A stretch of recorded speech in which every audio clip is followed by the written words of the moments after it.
Toto-chan, gadis cilik di jendela. Karya Tetsuko Kuroyanagi. Penerbit PT Gramedia Pustaka Utama Jakarta. Dibaca oleh Gabriel Bliarta Kristanto. Untuk mengenang Sosaku Kobayashi. Stasiun kereta. Mereka turun dari kereta Oimachi di stasiun Jiugaoka. Mama menggandeng Toto-chan melewati pintu pemeriksaan karcis.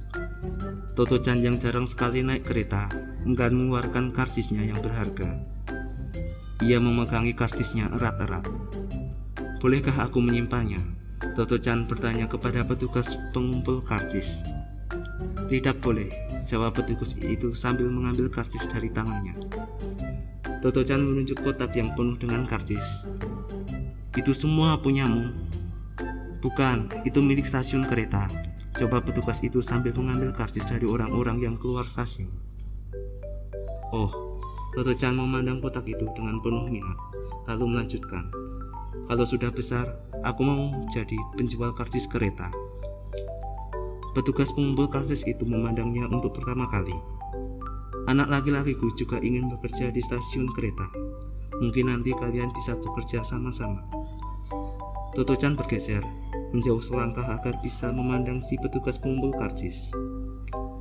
Laki-laki itu bertubuh gemuk, berkacamata, dan kelihatannya berhati baik. Toto-chan berkacak pinggang dan mempertimbangkan gagasan itu dengan sungguh-sungguh. "Aku tak keberatan bekerja dengan anakmu," katanya. "Aku akan memikirkannya, tapi sekarang aku sedang sibuk karena aku mau pergi ke sekolahku yang baru." Dia lari ke tempat mama, menunggu sambil berteriak, "Aku ingin jadi penjual karcis." Mama tidak kaget, dia hanya berkata, "Kukira kau ingin jadi mata-mata." Berjalan sambil memegangi tangan mama, Toto-chan ingat, sampai kemarin dia masih yakin ingin menjadi mata-mata. Tapi asik juga kalau harus mengurusi sekotak penuh karcis kereta. "Aku tahu," gagasan hebat terlintas di kepalanya. Dia mengadah memandang mama, lalu berteriak keras-keras, "Bukankah aku bisa jadi penjual karcis yang sebenarnya mata-mata?" Mama tidak menjawab. Wajah cantiknya yang ditudungi topi flat berhiaskan bunga-bunga mungil tampak serius. Sebenarnya mama sangat cemas. Bagaimana kalau sekolah baru itu tidak mau menerima Toto-chan? Dia memandang Toto-chan yang melompat-lompat sepanjang jalan sambil berbicara pada diri sendiri. Toto-chan tidak tahu mama sedang khawatir. Jadi ketika mata mereka bertatapan, dia berkata riang, "Aku berubah pikiran. Aku akan bergabung dengan kelompok pemusik jalanan yang selalu berkeliling sambil mengiklankan toko-toko baru." Suara mama terdengar putus asa ketika berkata, "Ayo cepat, kita bisa terlambat. Kita tidak boleh membuat kepala sekolah menunggu. Jangan ceriwis, perhatikan jalanmu dan berjalanlah dengan benar." Di depan mereka, di kejauhan, gerbang sebuah sekolah kecil mulai kelihatan. Gadis cilik di jendela. Mama khawatir karena Toto-chan pernah dikeluarkan dari sekolah, meskipun dia baru mulai bersekolah. Sungguh aneh, baru kelas 1 SD sudah dikeluarkan dari sekolah. Kejadiannya seminggu yang lalu. Mama dipanggil wali kelas Toto-chan yang langsung berbicara tanpa basa-basi. "Putri Anda mengacaukan kelas saya. Saya terpaksa meminta Anda memindahkan ke sekolah lain." Kemudian ibu guru muda yang manis itu mendesak, "Kesabaran saya benar-benar sudah habis." Mama kaget sekali. Apa yang dilakukan Toto-chan hingga mengacaukan seluruh kelas? Pikirannya menebak-nebak. Sambil mengedip-ngedip gugup dan merapi-rapikan rambutnya yang dipotong pendek model laki-laki, guru itu menjelaskan, "Ya, misalnya, dia membuka dan menutup mejanya ratusan kali.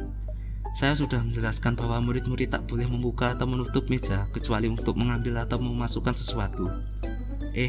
Putri Anda malah jadi terus-terusan mengeluarkan dan memasukkan sesuatu, mengeluarkan atau memasukkan buku catatan, kotak pensil, buku pelajaran, atau apa saja yang ada di mejanya.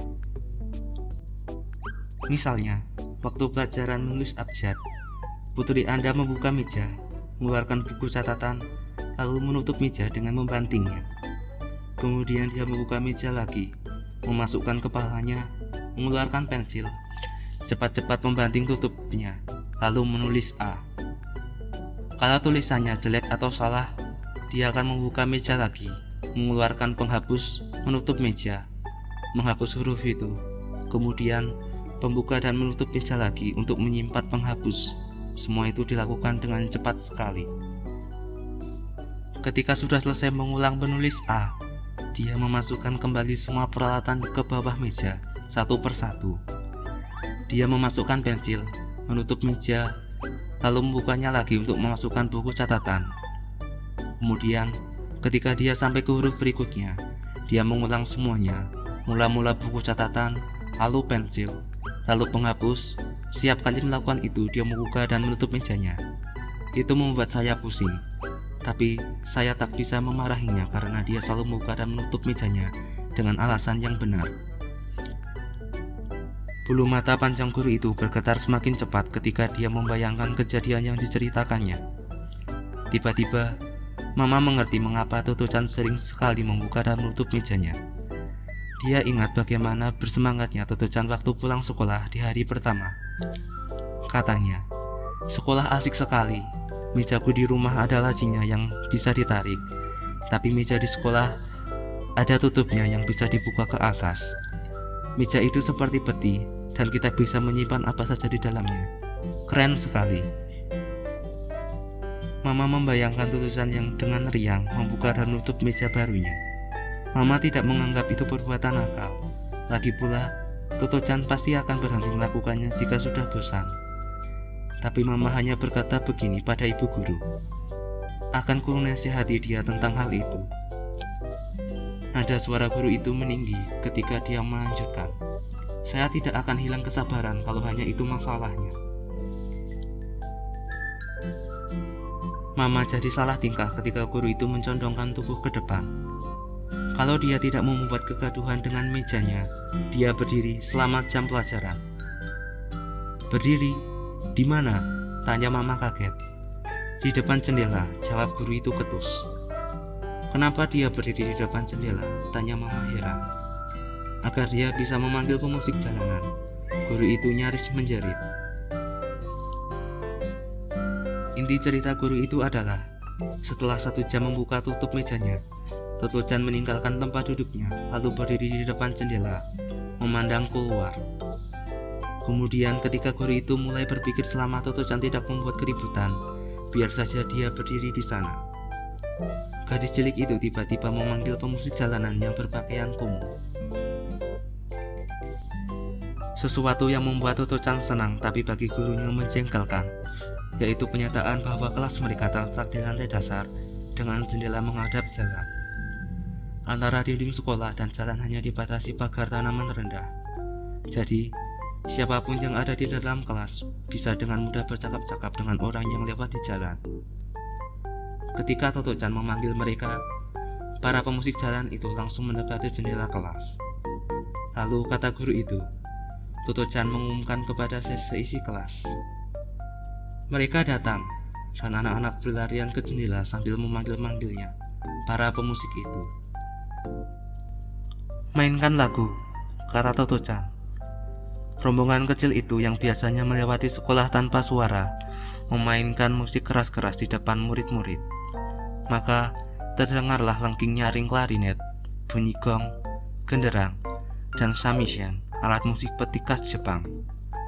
Guru yang malang itu hanya bisa menunggu dengan sabar sampai kegaduhan selesai. Akhirnya, setelah lagu selesai, para pemusik itu pergi dengan murid-murid kembali ke tempat duduk masing-masing. Semua kecuali Toto-chan. Ketika guru bertanya, "Mengapa kau tetap berdiri di depan jendela?" Toto-chan menjawab dengan sungguh-sungguh, "Mungkin pemusik yang lain akan lewat. Lagi pula, sayang kan kalau kita sampai tidak melihat rombongan yang tadi kembali." Sekarang, Anda pasti bisa membayangkan betapa kelakuan membuat kelas menjadi kacau kan? Kata guru itu emosi. Mama mulai bersimpati padanya ketika sang guru meneruskan dengan suara yang meninggi. Lagi pula, selain itu, Apalagi yang dilakukannya? Tanya Mama dengan perasaan makin tak enak. Apalagi, suruh guru itu. Kalau saja saya bisa menghitung apa saja yang dilakukannya, saya tidak akan meminta Anda memindahkannya ke sekolah lain. Guru itu berusaha menenangkan diri, kemudian memandang Mama lekat-lekat. Kemarin, Toto-chan berdiri di depan jendela seperti biasa. Saya terus mengajar, mengira dia menunggu para pemusik jalanan itu.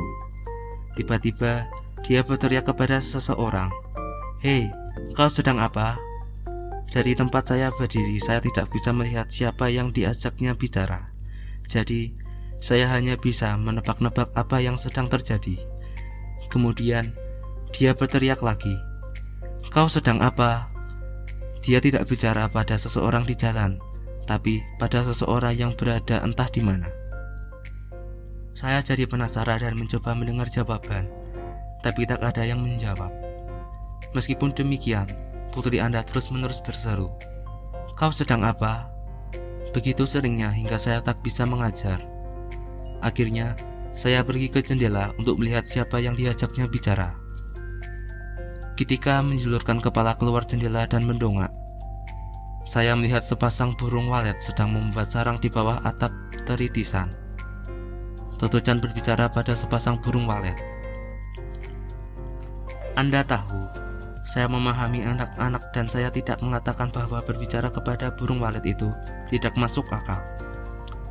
Saya hanya merasa, tidaklah perlu bertanya kepada sepasang burung walet apa yang sedang mereka kerjakan ketika kita sedang mengikuti pelajaran."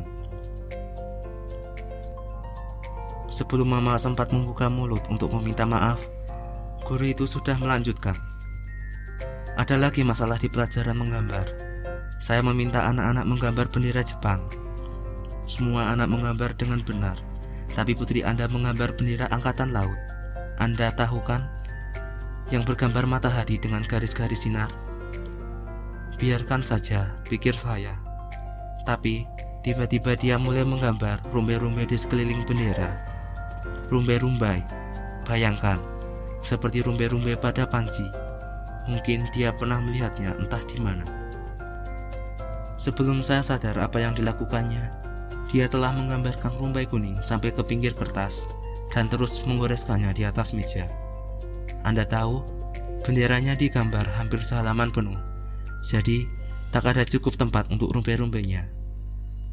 Dia mengambil krayon kuning, lalu membuat ratusan garis yang menggores sampai melewati pinggir kertas.